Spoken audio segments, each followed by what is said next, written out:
নমস্কাৰ মই সূৰ্য এই মুহূৰ্তত আপোনালোকৰ বাবে এটা বিগ ব্ৰেকিং নিউজ লৈ আহিছো। দেৰগাঁৱত পুনৰ সংঘটিত হৈছে এক ভয়ংকৰ পথ দুৰ্ঘটনা।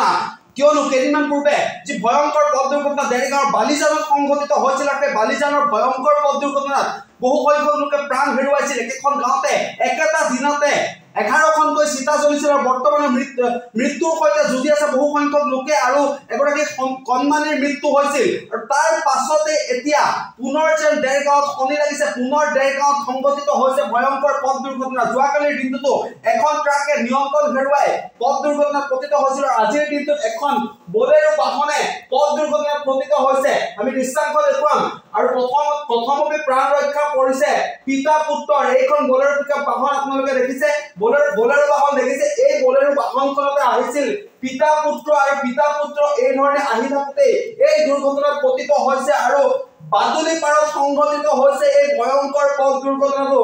বগা ৰঙৰ এখন বলেৰো আৰু এই বলেৰো বাহনখন এই ধৰণে পথত বাগৰি পৰিছে আৰু বহু সংখ্যক লোকে অভিযোগ উত্থাপন কৰিছে যে 4 লেনযুক্ত পথ নিৰ্মাণত বিসংগতিৰ বাবে এনে ধৰণৰ পথ দুৰ্ঘটনা সংঘটিত হয় বাৰে বাৰে। যে দেৰগাঁৱত যে শনি লাগিছে, যে ভয়ংকৰ পথ দুৰ্ঘটনা সংঘটিত হৈছিল তাৰ পাছতেই পুনৰ দুটাকৈ পথ দুৰ্ঘটনা সংঘটিত হৈছে। দেৰগাঁৱত এখন ট্ৰাক দুৰ্ঘটনাত পতিত হৈছিল আৰু আজিৰ দিনটো কিছু সময় পূৰ্বে এই ধৰণে দেৰগাঁৱৰ বাদুলি পাৰত এনেকুৱা ধৰণে এখন বাহন আৰু এই বাহনখন আছিল পিতা পুত্ৰ গুৱাহাটীৰ পৰা মাজুলীৰ অভিমুখে আহি আছিল বুলি জানিব পৰা গৈছে। পিতা পুত্ৰ গুৱাহাটীৰ পৰা মাজুলীৰ অভিমুখে এই ধৰণে এখন বলেৰো বাহন লৈ আহিছিল আৰু ঠিক তেনে সময়তে বাদুলি পাৰত এই ভয়ংকৰ পথ দুৰ্ঘটনাত পতিত হৈছে এই বলেৰো বাহনখন আৰু বাহনখনত থকা পিতা পুত্ৰক চিকিৎসালয়লৈ প্ৰেৰণ কৰা হৈছে বুলি জানিব পৰা গৈছে। আপোনালোকে দেখা পাইছে ইয়াত আৰক্ষীৰ লোক আহি উপস্থিত হৈছে আৰু বাহনখন এই ধৰণে ক্ষতিগ্ৰস্ত হৈছে, সম্পূৰ্ণৰূপে ক্ষতিগ্ৰস্ত হৈছে আৰু এই ভয়ংকৰ পথ দুৰ্ঘটনা এতিয়া জোকাৰি গৈছে সমগ্ৰ দেৰগাঁও। কিয়নো এনে ধৰণৰ দুৰ্ঘটনা বাৰে বাৰে দেৰগাঁৱত সংঘটিত হৈ আহিছে। দেৰগাঁৱত যেন শনি লাগিছে।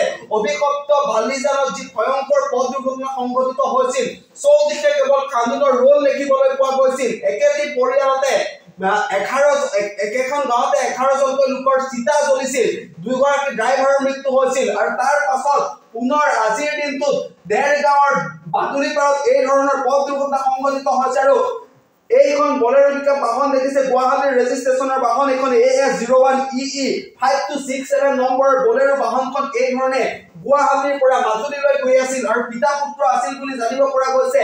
এই যি দুৰ্ঘটনা, এই দুৰ্ঘটনা 4 লেনযুক্ত পথ নিৰ্মাণত হোৱা বিসংগতিৰ বাবেই হৈছে বুলি উত্থাপন কৰিছে। ইতিমধ্যে যিখন কয়লাৰ বাহনে বালিজানত ভয়ংকৰ পথ দুৰ্ঘটনা সংঘটিত কৰিছিল আৰু সেই কয়লাৰ বাহনখনৰ সন্দৰ্ভতো ইতিমধ্যে বহুতো লোকে গোচৰ ৰুজু কৰিছে দেৰগাঁও থানাত আৰু 4 লেনযুক্ত পথ নিৰ্মাণৰ বিসংগতিৰ বাবেও ছাত্ৰ মুক্তি সংগ্ৰাম সমিতিয়ে ইতিমধ্যে দেৰগাঁও থানাত গোচৰ ৰুজু কৰিছে আৰু বাৰে বাৰে 4 লেনযুক্ত পথ নিৰ্মাণত হোৱা বিসংগতিৰ বাবে এই ধৰণৰ পথ দুৰ্ঘটনা সংঘটিত হৈছে বুলি সন্দেহ কৰিছে, অভিযোগ উত্থাপন কৰিছে স্থানীয় লোকে। আৰু এই ধৰণে আজিৰ দিনটোতো দেৰগাঁৱত পুনৰ এক পথ দুৰ্ঘটনা সংঘটিত হৈছে আৰু প্ৰথমতে প্ৰাণ ৰক্ষা পৰিছে গুৱাহাটীৰ পৰা মাজুলীলৈ যোৱা পিতা পুত্ৰ।